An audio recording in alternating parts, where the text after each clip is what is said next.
CA final का नवंबर 2023 attempt and CMA final का दिसंबर 2023 attempt के लिए टेस्ट सीरीज कंडक्ट कर रहे हैं, जिसमें अब तक हमारा 3 टेस्ट कंप्लीट हो चुका है और अभी 4 टेस्ट और आना हमारा अभी बाकी है।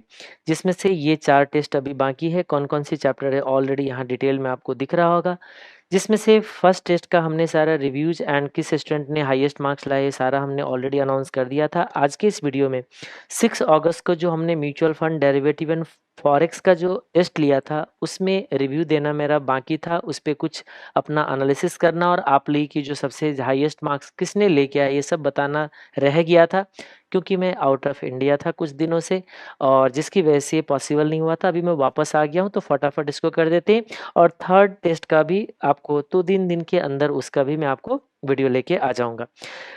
तो जैसे पीछे हमने बताया था कि टेस्ट 1 में जो 75% प्लस मार्क्स जिसने भी स्कोर किया था, क्योंकि जैसे आप लोग जानते हो कि जो टोटल 7 टेस्ट को मिला के हाईएस्ट मार्क्स लेके आएंगे उनके लिए कुछ हमने गिफ्ट भी प्लान किया हुआ है, वो बाद में देखेंगे। तो उस हिसाब से देखा जाए तो 8 स्टूडेंट जो थे जिन्होंने 75% प्लस मार्क्स स्कोर किए थे, टेस्ट 1 की बात करें जो ऑलरेडी हमने बता दिया था। टेस्ट 2 में 75% प्लस मार्क्स स्कोर करने वाले टोटल 7 स्टूडेंट है, जिसमें से नेम थोड़ा सा बदल रहे हैं। आई थिंक मेरे को लग रहा है कि 2 या 3 स्टूडेंट सिर्फ सिमिलर है। एक तो आपका पारस अरोरा होगा आई थिंक, जो कि आपका अभी तक भी अपना पोजीशन मेंटेन करके रखे हैं। एक आंचल जैन है, उन्होंने भी अपना पोजीशन मेंटेन किया हुआ है। बाकी टेस्ट 2 में जितने भी है नई एंट्री है और बाकी टेस्ट 1 वाले जो है थोड़ा पीछे हो चुका है। तो आप थोड़ा सा अपना परफॉर्मेंस मेंटेन करके रखिए। इसमें से आपको दिख रहा होगा टोटल 40 मार्क्स का जो हमारा पेपर था, जिसमें से 75% इस तरीके से आपको दिख रहा होगा। कैलकुलेशन कर लीजिए, 34 डिवाइडेड बाई 40 मल्टीप्लाई बाय 100, ये आपका 85% मार्क्स आपको दिख रहे होंगे। और टोटलिटी में जब मैंने क्यूमुलेट किया है कि अभी तक के दोनों टेस्ट को मिला के सबसे जो रैंक के बेसिस पे देखा जाए कि किसका रैंक कितना रहा है, तो इसमें से पारस, आंचल, हिमांशी, सुजीत सा, सुधीर, अभिषेक, दिगंबर, ये 7 का नंबर आता है, जिन सब का मार्क्स जो है 70% प्लस अभी तक आपने स्कोर किया हुआ है। थोड़ा सा मेहनत और करिए और इस जर्नी को कंटिन्यू कीजिए। और अभी देखिएगा, अभी अगर आपका इस टेस्ट सीरीज में अगर एग्जाम्शन लेके आते हो तो देखते हैं एग्जामिनेशन में कैसे आपको इंस्टीट्यूट फेल करा सकता है, क्योंकि आप देख रहे होंगे मेरे टेस्ट के क्वेश्चन की क्वालिटी क्या है। टेस्ट आप बहुत सारे अपीयर हुए होंगे लेकिन सारे कॉपी पेस्ट होते हैं, क्योंकि टेस्ट लेते हैं जरूर लेकिन मेहनत नहीं कर पाते, क्योंकि क्वेश्चन को मॉडिफाई करके नए क्वेश्चन के तरीके से फ्रेम करके और उसके सॉल्यूशन देना और आपके आंसर शीट को इवैल्यूएट करना बहुत ही मेहनत का काम है, जो नॉर्मली नहीं कर पाते। आज के डेट पे जितने भी होते दिखावे वाले काम किया जाते हैं, मेहनत वाले काम क्या हो जाते हैं, पीछे हो जाते। चलो वापस आते, क्या क्या क्वेश्चंस था उस पे हम लोग थोड़ा सा देखें। तो देखो, ये मैंने कुछ नया क्वेश्चन नहीं पूछा था आपसे, म्यूचुअल फंड का क्वेश्चन हमारा पुराना ही था, हमने सिर्फ उसमें नया एडजस्टमेंट किया था। जैसे कि आप देख रहे होंगे म्यूचुअल फंड के पास कुछ असेट्स है, तो मैंने ये 2 एंट्री एडजस्टमेंट कर दिया था नया, जिसमें मैंने कॉल और पुट डाल दिया था। आप मुझे बताइए, म्यूचुअल फंड क्या है? एक एंटिटी है जो कि मार्केट में पैसे अपना लगाता है। एक इंटरमीडियरी है जो पब्लिक से लेते हैं और मार्केट में पैसे लगाते हैं। तो हमने बोला कि म्यूचुअल फंड ने 2 कंपनी का शेयर खरीदा है और कॉल और पुट भी खरीद लिया है। हाँ, कर सकते हैं। कॉल भी किसका खरीदा है बताइए, एबीसी का। पुट किसका खरीदा है, एक्सवाईजी का। दे दिया हमने। अब आप मुझे बताइए, अगर कॉल ऑप्शन खरीदा हुआ है और उसने खरीदा है 100 लॉट, तो मुझे बताइए 3000 अगर एक लॉट में आता है तो टोटल कितने क्वांटिटी खरीद रखा होगा, 3 लाख क्वांटिटी, और प्राइस कितने का 8.50। तो इसके बेसिस पे आपका कितना वैल्यू आएगा, ये तो सब आराम से निकाल लेते हैं, किसी भी बच्चे को दिक्कत नहीं हुआ। शेयर ए का वैल्यू मतलब एबीसी का, एक्सवाईजी का वैल्यू आ गए। यहाँ पे भी दिक्कत नहीं आई बच्चों को, कॉल और पुट का वैल्यू भी निकाल लिया और एनएबी भी निकल के आ जाए, पहला पार्ट हमारा खत्म हो जाता है। कुछ है ही नहीं, क्योंकि देखो 100 लॉट था, एक लॉट में आपका 3000 क्वांटिटी है, 8.5 का प्रीमियम पे कर रखा है, क्योंकि बाई किया हुआ है तो दोनों साइड आपने इतना दिया होगा, इतना जो प्रीमियम पे किया है वही आपका इन्वेस्टमेंट है, मतलब जो उस दिन का एनएबी है, तो उसके बेसिस पे 92 लाख का वैल्यू होता है, एनएबी आ गया, बात खत्म, कुछ है ही नहीं। दिक्कत तो यहाँ शुरू होती है सेकेंड पार्ट में। देखो, आपको याद आ रहा होगा, ऐसा ही क्वेश्चन है कि एचएनआई ने 20 लाख का चेक दिया है और उसने 4000 शेयर एक्सवाईजी का ले लिया, ठीक है। तो आप मुझे बताइए 4000 शेयर एक्सवाईजी का अगर लिया हुआ है तो कितना शेयर का प्राइस था बताइए, 512.7 मल्टीप्लाई बाई 4000 शेयर खरीदेगा तो मुझे बताइएगा यहाँ जो पैसे की ज़रूरत है ना 4000 शेयर खरीदने के लिए, वो है 20,50,800 की। लेकिन एचएनआई ने चेक कितने का दिया है बताइएगा? 20 लाख का। तो मुझे बताना, अगर आपने 20 लाख का चेक दिया है तो यूनिट्स जो इश्यू करोगे 20 लाख के रिस्पेक्ट में, ठीक है। अब ये जो शेयर खरीदा है ये ज्यादा अगर खरीद लिया है तो मुझे बताना, उसके केस में तो आपकी वैल्यू तो निगेटिव जाएगा ना, 50,800 की बोरोविंग हो जाएगी। क्योंकि आप मुझे बताइए, जब आपके पैसे की शॉर्टेज हो गई तो आपने 4000 शेयर खरीद कैसे लिया? अब आप ध्यान से देखिए, मैक्सिमम बच्चों ने इस क्वेश्चन के अंदर ये मिस कर दिया। 50,800 जो हमारा बोरोविंग है, जब वो अगले पार्ट पे आप एनएवी निकालोगे तो ये आपने नहीं लिया। अब आप ध्यान से देखो, मैंने थोड़ा सा क्या एडजस्टमेंट कर दी, आप तो भूल ही गए कि 50,800 का बोरोइंग भी मुझे लेना पड़ेगा। ध्यान से सोचिएगा। ओके, चलिए अब आगे बढ़ते। उसके अगला पॉइंट में फिर हमने बोला कि मुझे बता दीजिए अगला पार्ट में कि नेक्स्ट डे, जैसे ये आपका 1 अगस्त की कहानी थी, ये 2 अगस्त को ये शेयर का प्राइस बढ़ गए, ये शेयर का प्राइस घट गए। तो अब इतना तो पता होगा ना, मुझे बताना 206 का प्राइस अगर इतने परसेंट से बढ़ेंगे तो कहाँ जाएगा पता नहीं है। बहुत सारे स्टूडेंट ने ये भी बढ़ा दिया और ये भी बढ़ा दिया। बढ़ कैसे जाएगा? डिक्रीज लिखा हुआ, ये प्राइस क्या हुआ है बताइए? घटा हुआ है। समझ में आ गए? ओके, अब ये एडजस्टमेंट सिर्फ कुछ बच्चे नहीं कर पाए, कुछ, बाकी ने तो कर ही नहीं पाए।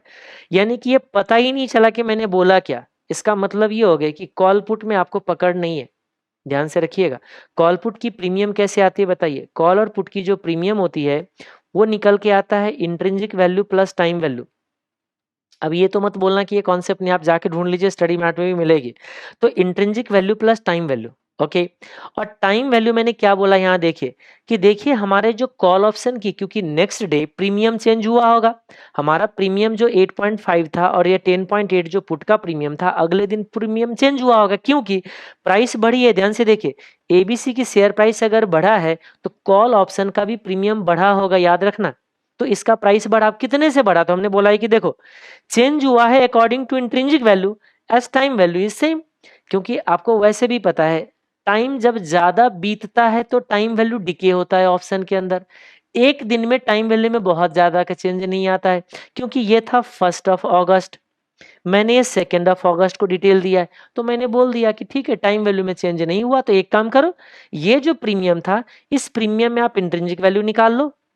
ध्यान से देखिए, और इसमें आप टाइम वैल्यू निकाल लो।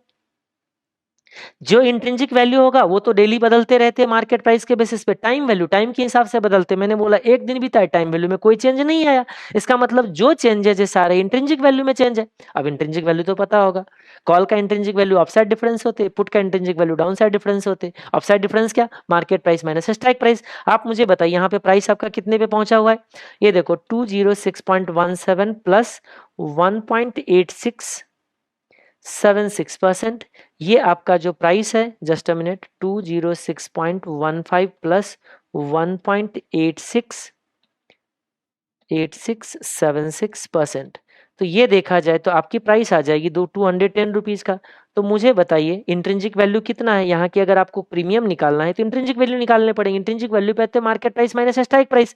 मुझे बताइए स्ट्राइक प्राइस हमने कितना रखा होता? 200 का। तो 10 रुपए का तो इंट्रिंसिक वैल्यू हो गया इसका, यानी कि इंट्रिंसिक वैल्यू इसमें कितने आ गया बताइए? 10 रुपए का।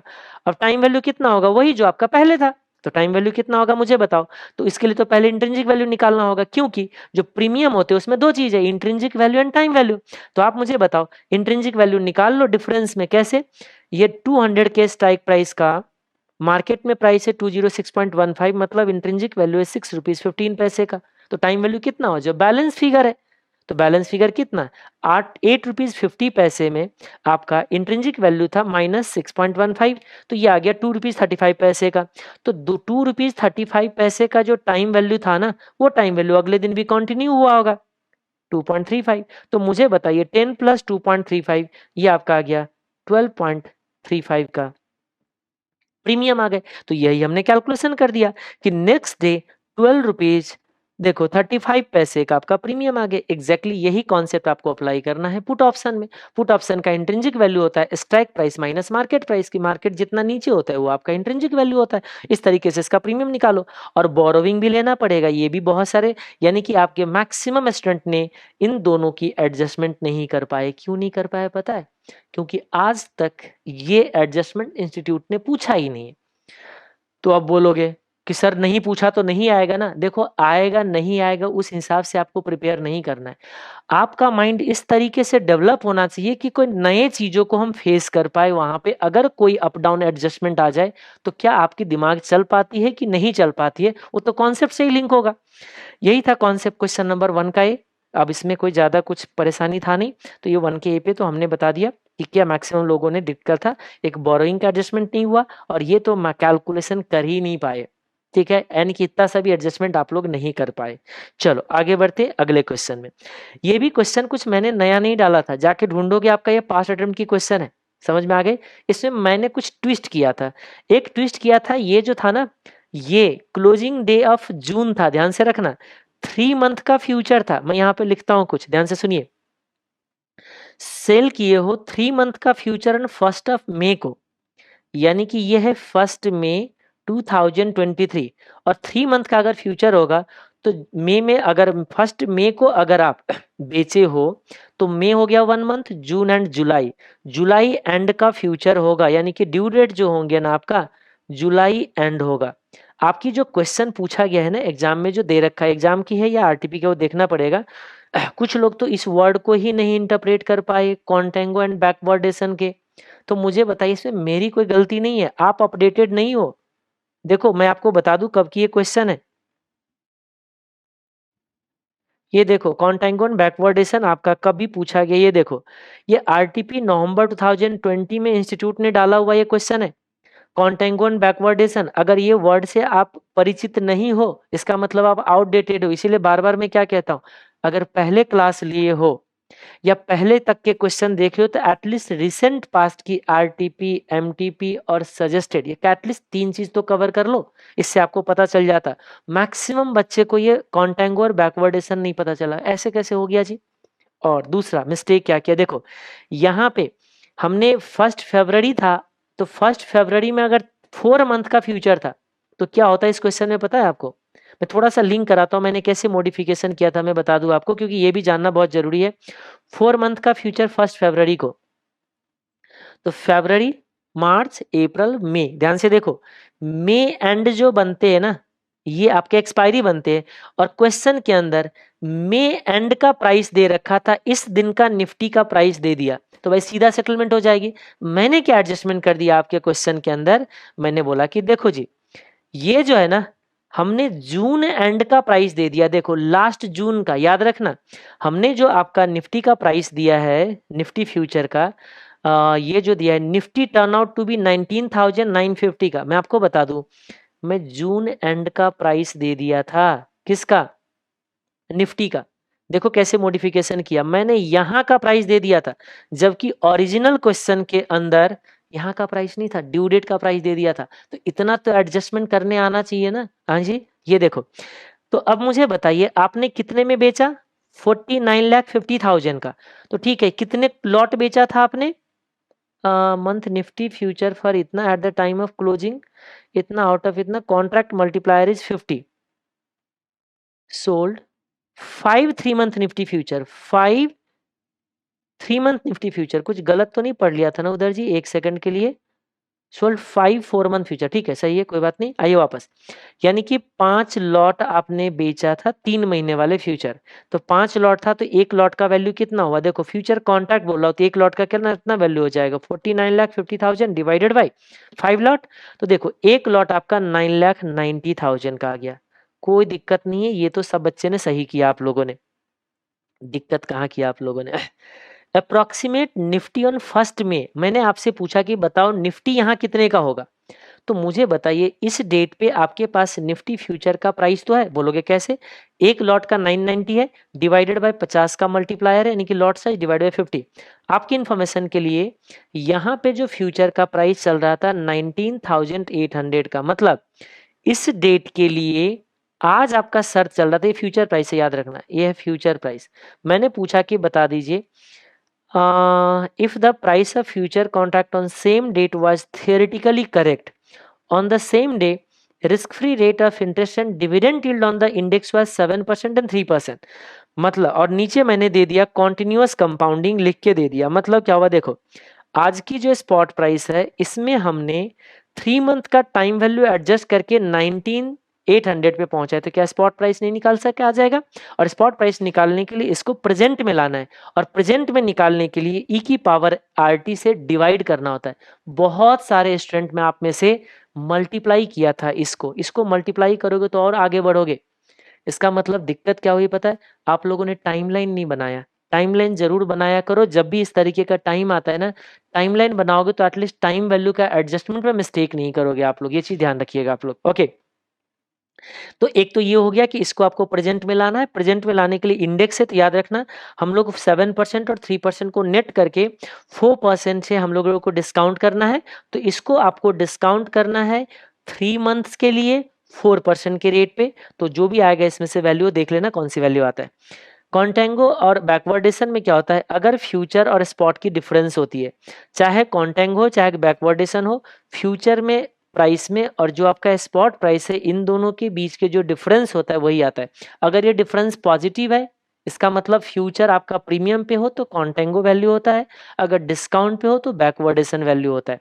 अभी के केस में फ्यूचर महंगा है स्पॉट से फ्यूचर महंगा है, क्योंकि ये टाइम वैल्यू आपका पॉजिटिव है। तो उस केस में कंटेंगो का वैल्यू आएगा। अब कितना आएगा वो तो यहाँ से दिख जाएगा कि आपका जो फ्यूचर प्राइस है वो कितने का है, ये देखो मैंने यहाँ निकाल के भी दिया है। स्पॉट प्राइस निकालना है, फ्यूचर प्राइस आपको मालूम है, डिवाइड करना पड़ेगा। बहुत सारे ने मल्टीप्लाई किया हुआ तो एक मिस्टेक ये हो गया। अब देखो कॉन्टेंगो बैकवर्डेशन में फ्यूचर का प्राइस इतना और स्पॉट प्राइस इतना, इन दोनों का बीच का डिफरेंस जो होता है ना कॉन्टेंगो होता है। अगर ये निगेटिव होता तो बैकवर्डेशन होता। मजे की बात क्या पता है, अब यहाँ पे भी आप लोगों ने मिस्टेक किया था, इतना होलसेल क्वांटिटी में मिस्टेक था। कौन सी पॉइंट पे, इस पॉइंट पे कि पे ऑफ आपसे पूछ रहा हूं एक्सपायरी डे पे, लास्ट थर्सडे ऑफ जुलाई, मैं आपको यहां का लॉस गेन पूछ रहा हूं। तो देखो आपने इतने में क्या किया था बताओ, निफ्टी फ्यूचर को आपने बेचा था। कितने पे बेचा बताइए, मैं थोड़ा सा इस कचरे को साफ कर देता हूं। आपने 19,800 पे फ्यूचर को आपने बेच दिया। अब एक्सपायरी पे पहुंच चुके हो, आपको स्क्वायर अप करना पड़ेगा। अरे स्क्वायर अप भी नहीं पता आप लोगों को, बहुत सारे स्टूडेंट ने, याद रखना ये मैंने सेल किया हुआ था। तो स्क्वायर अप के लिए आपको बाई होगी ना।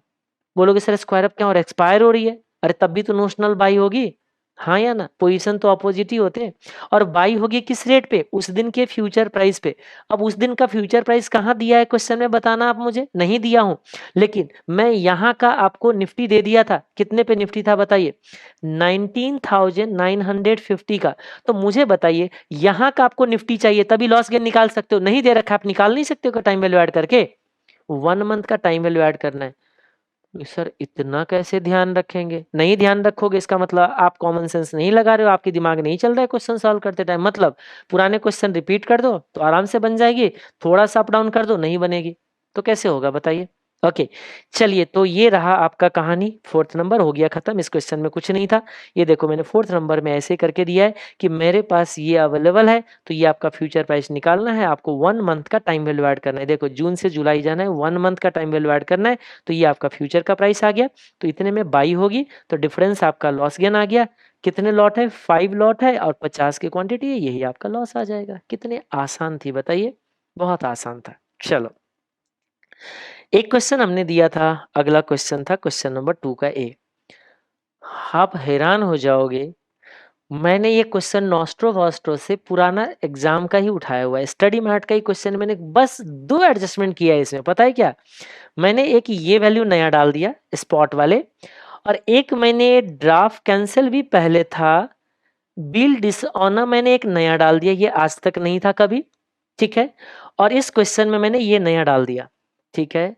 आपको पता है यहाँ पे बच्चे इस 4 में इतना मिस्टेक कर रखा है। एक तो सबसे पहली बात ये नहीं कंसीडर किए, आप मुझे बताइए स्पॉट में हमने खरीदा है अगर, तो क्या हमारा नॉस्ट्रो अकाउंट नहीं बढ़ेगी, बिल्कुल बढ़ेगी जी। स्पॉट खरीदा है तो मेरे पास अब इतना तो कता पता होगा, अब कॉन्सेप्ट तो हम यहाँ पे नहीं एक्सप्लेन कर रहे। एक्सचेंज पोजीशन और नॉस्ट्रो अकाउंट के बैलेंस को हम लोग को यहाँ क्या करना है, कंपैरिजन करना होता है। तो एक्सचेंज पोजीशन क्या है बताइए। जो हमारा एक्सचेंज पोजीशन होता है वो इंडियन बैंक जो फॉरेन करेंसी का डिटेल यहाँ मेंटेन करते हैं, और नॉस्ट्रो अकाउंट का बैलेंस ये बैंक वाले मेंटेन करते हैं। इसको आप जस्ट लाइक पासबुक समझते हो, इसको आप बैंक बुक समझते हो। मुझे बताइए स्पॉट में अगर मैंने कोई करेंसी खरीदा है तो मेरे नॉस्ट्रो अकाउंट पे भी जाएगा, मैं अपना ये भी बढ़ाऊंगा। बच्चे ने क्या करा, इसका एडजस्टमेंट सिर्फ एक्सचेंज पोजीशन पे डाल दिया, नॉस्ट्रो पे नहीं डाला, क्योंकि आज तक एग्जाम में ये एडजस्टमेंट नहीं करवाया था इंस्टीट्यूट ने। तो आप लोग इसका भी नॉस्ट्रो में इम्पैक्ट डाला ही नहीं, ऐसे कैसे हो जाएगा बताओ। एक मिस्टेक यहाँ कर लिया। चलो अब आज से वापस, इसमें ना मैक्सिमम बच्चे कंफ्यूज नजर आए, क्योंकि इसका कॉन्सेप्ट ही बच्चों को क्लियर नहीं है, और बच्चे को कुछ डाउट भी है कि दोनों हमारा प्लस कैसे हो गया। सर हम परचेज कर रहे तभी प्लस हो गई, कैंसिल हो गई तब भी परचेज हो गई, क्योंकि आपका डीडी का ट्रांजेक्शन ही कंप्लीट नहीं पता चल रहा है। याद रखना, नॉस्ट्रो वॉस्ट्रो अकाउंट की ट्रांजेक्शन जो है ना, एक बैंक का दूसरे बैंक के साथ डील है। सबसे पहली बात ये क्लियर है ना। आइए मैं आपको बताता हूँ, मैं थोड़ा सा आपको कॉन्सेप्ट पे लेके जाता हूँ, डायग्राम पे अगर मैं पहुंचा दूं। ये मेरा डिमांड ड्राफ्ट के थ्रू कैसे ट्रांजैक्शन होता है, ये देखो ध्यान से। जो भी नॉस्ट्रो वॉस्ट्रो अकाउंट है ना, इस इंडियन बैंक का, याद रखना इसमें कस्टमर का कोई लेना देना नहीं है। मैं इस डील में क्या कर रहा हूँ देखो, एक डील में स्विस का कोई एक एक्सपोर्टर है, स्विट्जरलैंड की, और इंडिया का कोई इंपोर्टर है। इंपोर्ट कर लिए, पहला स्टेप उसने इंपोर्ट किया, और इन दोनों के बीच में डील ये कंफर्म हुई कि देखो भाई, तुम जो मुझे पेमेंट करोगे ना, डीडी में पेमेंट करोगे। जैसे देखते हो इंस्टीट्यूट आपसे पेमेंट लेता है, कहते हैं भाई डीडी दे दो, बोलो सर आज डीडी तो चलता ही ना, आज तो ऑनलाइन हो जाता है। ऑनलाइन हो जाता है, लेकिन अगर ऑनलाइन कोई नहीं पे कर पाएगा ना, तो डीडी से पेमेंट करना होता था पहले। जैसे हम लोग डीडी से ही पेमेंट करते थे, डिमांड ड्राफ्ट के थ्रू। तो आप मुझे बताइए, इस इंपोर्टर को डिमांड ड्राफ्ट देना है तो ये किसके पास पहुंचेगा, बैंक के पास। तो बैंक को ये रूपी देगा, और सीएचएफ में इसके पास डीडी आएगा, और वो डीडी उसको ट्रांसफर कर देंगे। अब जब ये स्विस एक्सपोर्टर जब डीडी बैंक में प्रेजेंट करेगा, तब उसके पास सीएचएफ आ जाएंगे। ये चीज याद रखना आप। ओके, अब मुझे बताइए, मैं कहीं पे लिख के देता हूं कि डीडी इशू हो रही है, तो मुझे बताना डीडी इशू कर रहा है मतलब ये इशू नहीं कर रहा है, या बैंक इशू कर रहा है। बैंक डीडी इशू कर रहा है मतलब समझा सकते हो कोई। वो ये कह रहा है कि मैं सीएचएफ किसी को दे दिया, एक तरीके से एक चेक मैंने दे दिया सीएचएफ वाले। जब ये प्रेजेंट होगी तो मुझे बताइए नॉस्ट्रो अकाउंट में सीएचएफ कम होगा कि नहीं होगा, होगा ना। मतलब जब चेक डीडी इशू होती है ना, तो हम अपना अपने बैलेंस में एक्सचेंज पोजीशन भी कम कर लेते, क्योंकि ये पासबुक बैंक बुक हो गई और ये है पासबुक। तो जब हमारे बैंक से कब डाउन होगी, मतलब बैंक में कब जाएगी पैसे बताइए, जब ये डीडी प्रेजेंट होगी। तो यही मैंने लिखा है देखो, कि थर्ड स्टेप में इंडियन बैंक अपने एक्सचेंज पोजीशन को तो रिड्यूस कर लेगा, लेकिन नॉस्ट्रो अकाउंट कब रिड्यूस होती है, जब ये डीडी प्रेजेंट किया जाता है। तो मैंने बोला है छठे स्टेप के बाद नॉस्ट्रो अकाउंट में बैलेंस डिक्रीज होगी। अब मुझे बताइए, अगर ये डीडी कैंसिल हो गई, कैंसिल होने का मतलब समझना, डीडी कैंसिल हो रही है, इसका मतलब आपने जो डीडी इशू किया था ना, वो कैंसिल होगी। पहले ये बातों को समझना आप, क्योंकि ये इसने इसको नहीं दिया होगा, बाद में डीडी कहता है कि भाई ये रख लो, मुझे पैसे वापस दे दो। तो डीडी कैंसिल कभी भी बैंक नहीं करता है, डीडी कैंसिल जो करते हैं ना, वो इंपोर्टर करता है। इसलिए जब भी डीडी कैंसिल होगी, मतलब ये ट्रांजैक्शन कैंसिल होगी। तो जिस टाइम डीडी इशू किया गया था, इंडियन बैंक ने अपना अमाउंट बैलेंस अगर रिड्यूस किया था, तो डीडी जब कैंसिल होगी तो क्या करोगे बताइए, अमाउंट बढ़ाओगे ना। तो यही हमने यहाँ पे कराया था। मैं आपको बता दूं कि जब हमारा डीडी कैंसिल हुई थी, देखो जब हमारा डीडी कैंसिल हुई थी, कहाँ गई भाई, डीडी कैंसिल हुई थी तो हमने अपना अमाउंट बढ़ा लिया था। समझ में आ गई बात। तो बच्चे को यहाँ पे मिस्टेक सी मिस्टेक मिले, मुझे नहीं पता कैसे मिस्टेक हो गया आप लोगों का। चलिए वापस, अब मुझे बताना, ये डीडी परचेज में भी आप लोगों ने मिस्टेक किया। अब कुछ के कहना क्या है, सर डीडी कैंसिल में अगर ये प्लस होगी तो डीडी परचेज में प्लस नहीं हो सकता। अब अरे ट्रांजेक्शन पहले समझो, डीडी परचेज का मतलब क्या है, डीडी परचेज का मतलब समझाओ पहले। क्या हमने डीडी इशू करवाया है किसी से, अरे ना। डीडी परचेज करने का मतलब है, याद रखना, बैंक डीडी इशू करते हैं, और डीडी अगर परचेज कर रहा है ना बैंक, इसका मतलब उनको किसी कस्टमर ने प्रेजेंट किया है उसके पास। जस्ट अ मिनट, ये क्या हो गया, इसका मतलब है किसी कस्टमर ने हमें डीडी दिया है, यानी कि हमारे पास डीडी आया है।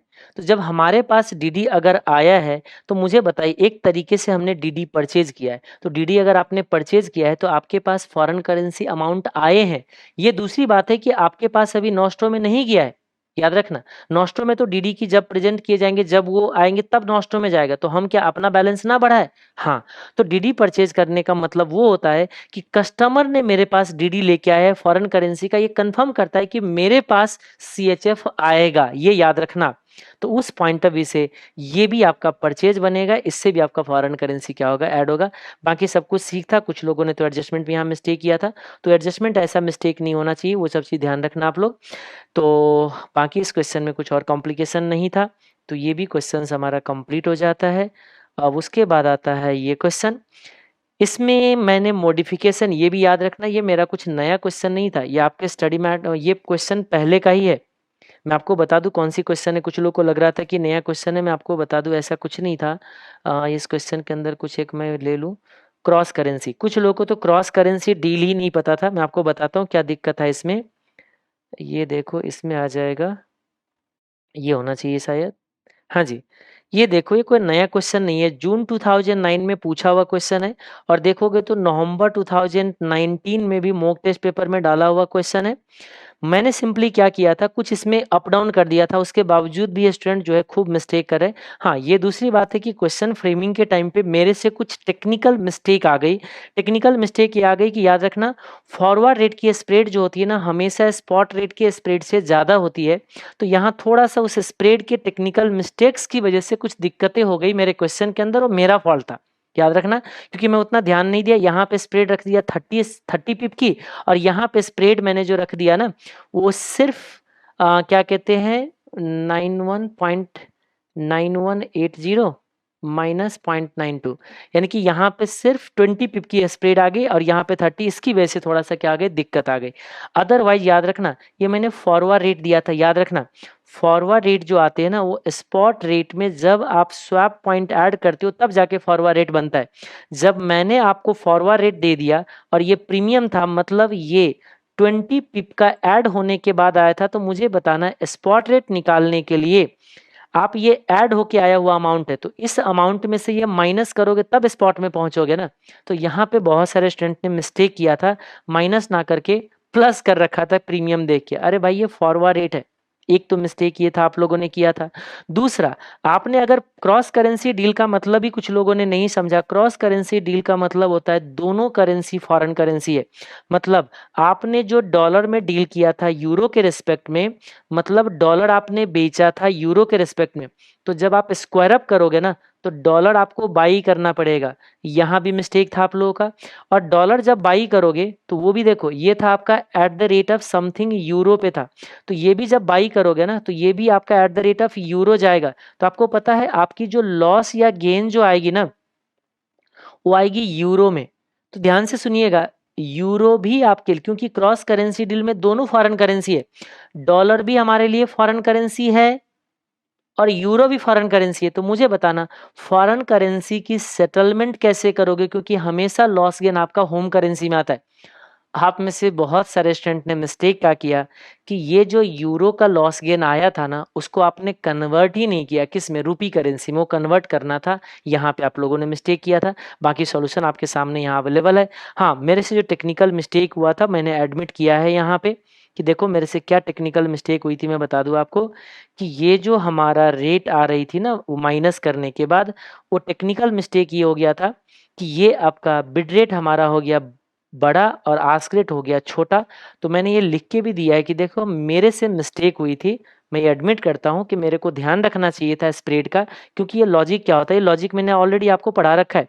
अगर मैं आपको स्वैप पॉइंट दिखाऊं, देखो क्या लॉजिक होता है, तो मैं स्वैप पॉइंट पे अगर जाऊं, मैं स्वैप पॉइंट ये देखिए, स्वैप पॉइंट में ये जो इंक्रीजिंग ऑर्डर जो प्रीमियम होते हैं और डिक्रीजिंग ऑर्डर जो डिस्काउंट होता है, इसका एक्सप्लेनेशन में मैंने लॉजिक भी दे रखा है। देखिए, logic of time value says, ध्यान से देखिएगा, कि future value should be higher than present value, hence we can say spread of forward rate should be higher than spread of spot rate.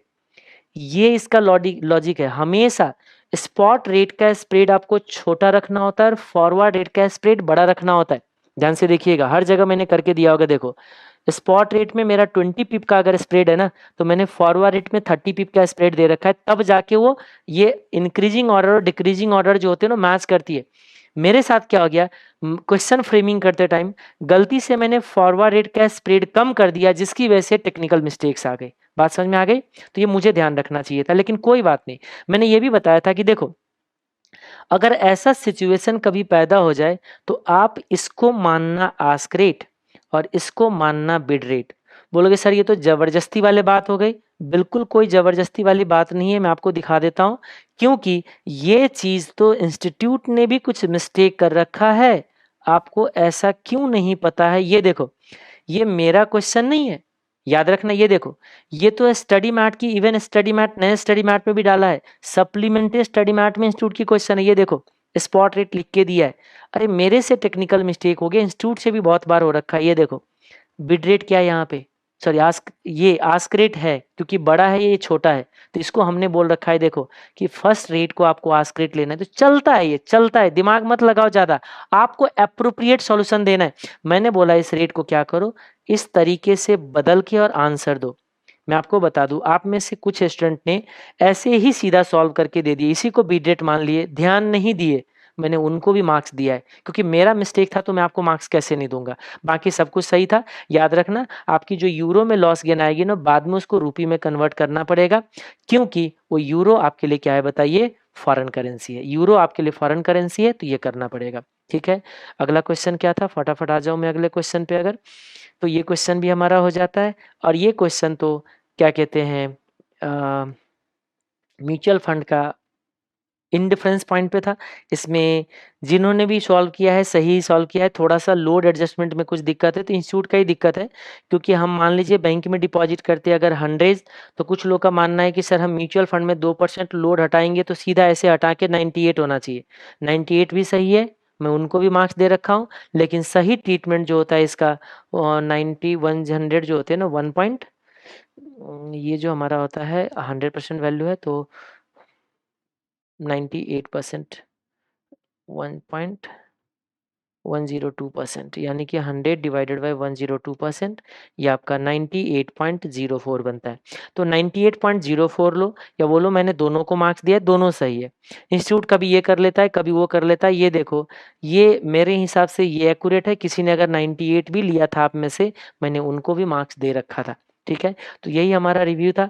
याद रखेंगे क्वेश्चंस मॉडिफिकेशन हमारा चलते रहेगा, सिर्फ लास्ट के जो क्वेश्चंस होंगे वो मैं थोड़ा सा आसान करूंगा। इसलिए मैं आपको फिर से कहता हूं कि देखो, हमारे टेस्ट के अंदर कहीं पे भी टाइम पास नहीं, फॉर्मेलिटी के हम कोई काम नहीं करें। हर क्वेश्चन के अंदर देख रहे होंगे कुछ ना कुछ मैं ट्विस्ट करता हूं, ताकि आपकी माइंड कितना चल पाता है वो मैं टेस्ट करना चाह रहा हूं। और मैं अभी आपको लिख के देता हूं, अगर हमारे इस 7 के 7 टेस्ट पेपर में आप एग्जामेशन क्लेम कर लो टोटालिटी में, एग्जाम में चाहे कितना भी डिफिकल्ट पेपर आ जाए, आपके एग्जामेशन कहीं नहीं जाएगा, जो मुझे लगता है। क्योंकि आप, आपके लिए वो टेस्ट जो हो जाएगा ना, वो एक आपकी रेगुलर हैबिट सी बन जाएगी, आदत सी बन जाएगी। तो कोशिश कीजिए इसको सीरियसली ले। नेक्स्ट टेस्ट आपका नेक्स्ट कमिंग संडे को है, कमिंग संडे जो कि आपका 3 सितंबर होंगे। इसमें हमारा सिक्योरिटी वैल्यूएशन चैप्टर जो है वो ऐड हो जाएंगे। जो सीएमए वाले होंगे, सीएमए वाले के लिए पेपर इस बार बदलेगा, क्योंकि सीएमए वाले को सिक्योरिटी वैल्यूएशन नहीं है। तो सीएमए में भी 2016 सिलेबस वाले का पेपर अलग होगा और 2022 सिलेबस वाले का पेपर सीए के जैसे ही होगा, क्योंकि 2022 सिलेबस में सिक्योरिटी वैल्यूएशन उसको पढ़ना है। तो मैं आपको बता दूं अभी ही कि जो 3 सितंबर का जो टेस्ट पेपर होंगे, उसमें मैं सिर्फ 2016 सिलेबस वाले का पेपर अलग कर दूंगा, खास करके सिक्योरिटी वैल्यूएशन वाले क्वेश्चन में हटा के फिर उनको क्या दे दूंगा। अभी है आपके पास टाइम है पूरे 1 वीक रिवीजन करने का। अच्छा, same paper for both C and CM है सिक्योरिटी वैल्यूएशन का। हम्म, different paper C and CMA के लिए यहाँ पे पेपर आपका सी आ जाएगा। ओके, इसलिए मैंने करा होगा क्योंकि 2022 सिलेबस में ज़्यादा बच्चे अपीयर हो रहे हैं। तो 2016 सिलेबस वाले कोई बात नहीं, सिक्योरिटी वैल्यूएशन वाले क्वेश्चन में सेम ही पेपर रखूंगा।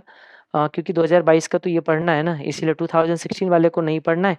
तो एक क्वेश्चन में अपना एडजस्टमेंट कर लेना, कोई बात नहीं, देख लेना। ठीक है, तो मिलते हैं नेक्स्ट क्वेश्चन के रिव्यू में, जो कि हमारा पेपर जो टेस्ट 3 हो रखा था उसको भी, ये भी ऑलरेडी आ रखा है आप लोगों का सॉल्यूशन, आंसर शीट भी आ गया है, चेकिंग हो रहा है, थोड़ा सा टाइम लग जाता है क्योंकि और भी अभी नया जो हमारा बैच चल रहा है अभी, जो मई 2024 अटेम्प्ट के लिए जो हम अभी एसएफएम का बैच ले रहे हैं, एएफएम का 2024 वाले के लिए, उसमें थोड़ा मेरा ज़्यादा टाइम चला जाता है क्योंकि मैंने बुक्स पूरा रिवाइज़ कर दिया है, नोट्स पूरा रिवाइज़ कर दिए, जैसे ये देख रहे होंगे आप लोग। ये जो मैंने नोट्स आपके सामने जो ओपन रखा था, ये सारे नोट्स वही मई 2024 बैच वाले का है, क्योंकि ये सारे नोट्स मैं नए तरीके से बना रहा हूँ। तो थोड़ा टाइम मेरा ज़्यादा इधर जाता है, इसलिए थोड़ा डिले हो जा रहा है, बट टेंशन मत लीजिए। थोड़ा-सा लेट हो जा रहा है, बट इतना बियर कर लीजिए, क्योंकि थोड़ा मेरा टाइम उधर चला जाता है। तो नेक्स्ट पेपर में अच्छे से प्रिपरेशन कीजिए। Wish you all the best. Take care. Bye bye.